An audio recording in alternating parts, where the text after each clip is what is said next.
Hey Fab Fam, it is already the 7th of May, a Thursday, and I do apologise for the silence on my behalf. Been about a week and a half since my last upload, the last pack of my lockdown daily pack openings. I wanted a couple of days break after that just to reflect and figure out where I was going to go next with this content and what sort of things we would talk about and go through on this channel moving forward. And to be honest, I recorded, I think last Sunday or maybe around a week ago, I recorded a 30-minute video and YouTube decided not to let it upload. It had errors and whatever and couldn't upload the file.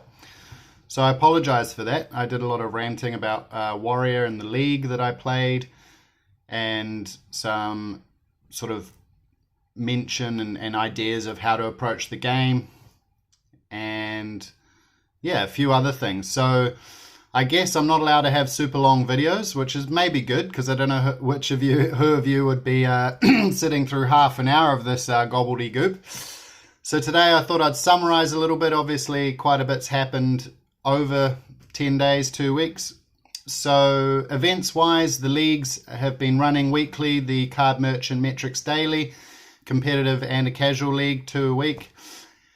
Last week I top 8'd again with Ranger. I went back to Azalea just for a bit of fun and that was good. I think there were probably at least 2 sort of definite misplays in matches there where I lost, and I think there's still a lot of improvement there for myself in playing Azalea. So in the coming week or 2 I will share some more insight on Azalea.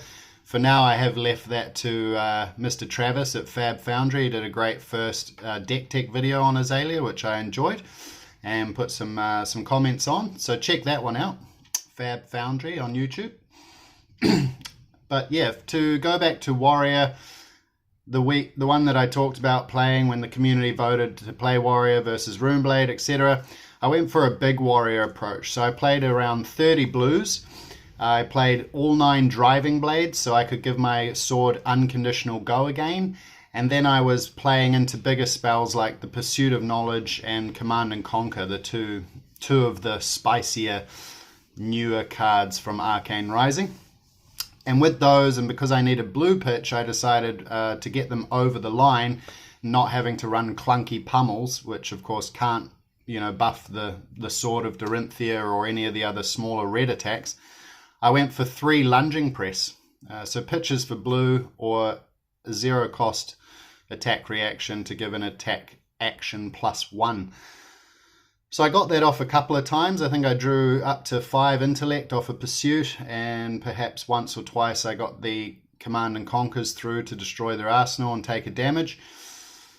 However, overall, the deck was probably just a bit too cute. The other main element of it was playing 2 red overpower, which I do still think is a very strong card. It feels like one of these cards I used to see a lot in Magic the Gathering when I played Magic for many years, where it was just inherently a good, powerful card, but it wouldn't pick up favor or popularity, and we'd all just assume, oh, it's not playable, it's not good, or it just fell off people's radar.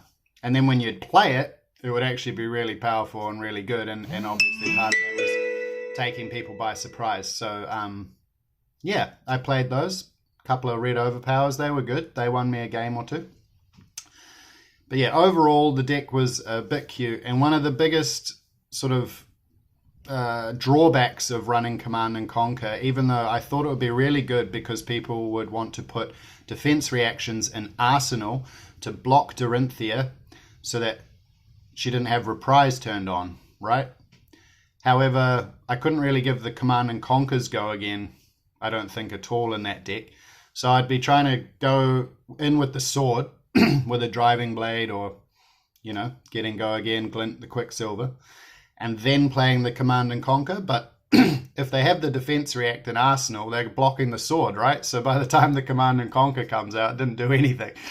So a bit of an oversight and didn't quite work out. So what I said in my long 30-minute video that wasn't uploaded is Nick Butcher, who has now done an interview with Chris Bewley on 7 Days of Flesh and Blood. Check those out on YouTube also. They're very good.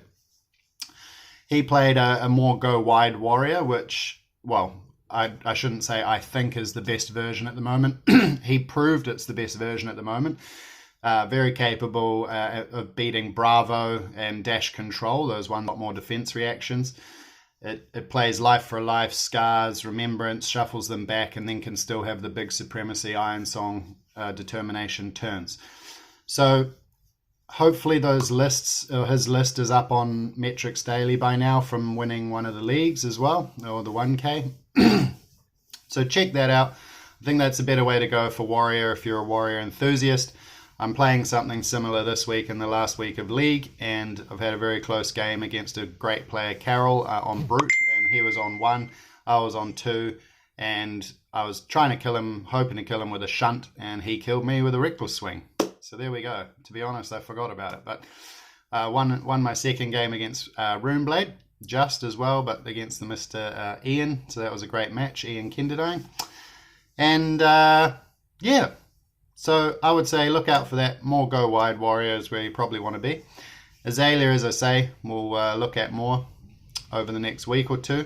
And you got some good stuff to sort of look at right now with Travis from Fab Foundry, Travis's video there on the Ranger deck tech.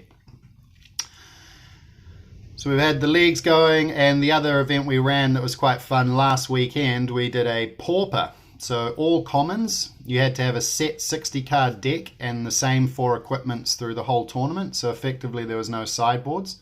And just to add a bit of excitement or a varying factor, we allowed everyone to play 1 Majestic. I built up a deck just to play people on their buy round. I was entering results and stuff, but if someone was waiting around on a buy, I gave them a quick game.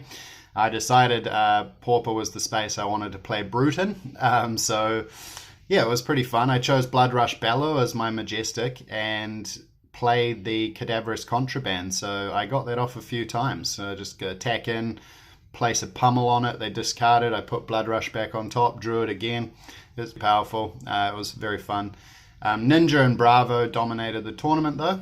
And Alex Barron, well done there, won the whole event with Bravo in the finals against Mr. Matt Rogers on Ninja with Katsu. So that was pretty super duper. And just a quick mention to Jacob Pearson too, who initiated that whole event.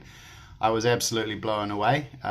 Most of you have played, if you've played me online or even in the chats, you'll see all the memes and truths about my computer being really rubbish. And Jacob just felt like he wanted to help fundraise some money towards me getting a new laptop, which was absolutely incredible. And a massive thanks to all the other 26 players aside from Jacob who entered that event and have helped me substantially with that goal. So over the next few weeks, hopefully I should be able to purchase a good laptop and yeah, use it not only to play fast, efficient games on TTS, but also bring more content and yeah, just do some better stuff for Fab all round. So really, really appreciate that.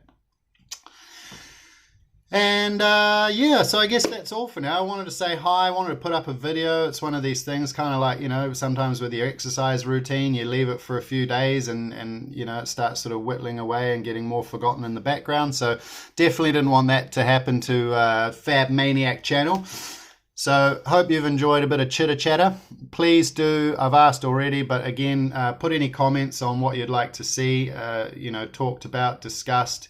If you want me to lay out some sort of, you know, deck lists on my playmat here and look at some cards, etc. Whatever you think would be helpful to you or interesting, I'm happy to go there. And yeah, this content's for you at the end of the day. So awesome sauce. Hope all is well for you. Check out all the other great videos online, YouTube, 7 Days with Chris Bewley of Flesh and Blood, Fab Foundry, Red Zone Rogue. There's plenty of stuff to watch out there. So have a look, and also ask your local stores if you're still in lockdown, if they are familiar with TTS and Steam and so on, if they can run some online events for your local area too, just to keep the momentum going. I think the plus side of all of this lockdown period and having access to TTS and the amazing work of KP Michael creating the mod, etc., is that Arcane Rising has actually had a lot of testing, and I think that overall everyone's skill level has probably picked up a lot, and we've grown a much bigger and quicker understanding of Arcane Rising heroes and how they interact and how that fits in with Welcome to Wraith and what we had. So the game's definitely been progressing over these last 5 or 6 weeks hugely. So that's definitely a plus side. Looking forward to Road to Nationals coming back on board, restrictions permitting, etc. And yeah, it's going to be a good time. So onward and upward. Enjoy your day, evening, morning, whatever it is. And we'll be back. See you soon. Thanks. Bye.